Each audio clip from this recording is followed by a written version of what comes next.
Today, Hawaiian chicken naman yung niluto ko para kay Lola, and good thing nagustuhan din naman ni Lola. So una, ipan-fry natin yung chicken. Binalutan ko ng harina para hindi magtalamsikan.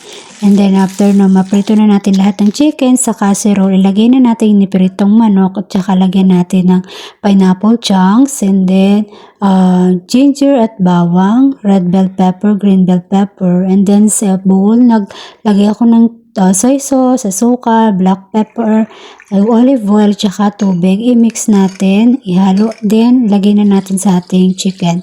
Now, iluluto natin siya sa slow fire. So, inuluto ko for about 3 hours. And then, kapag malambot na yung ating chicken, pwede na tayong maglagay ng tinunaw na cornstarch sa tubig o yung slurry.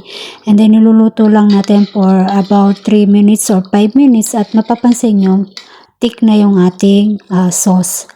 And then, naglagay lang ako ng chopped parsley at ready na to serve for lunch. Bye!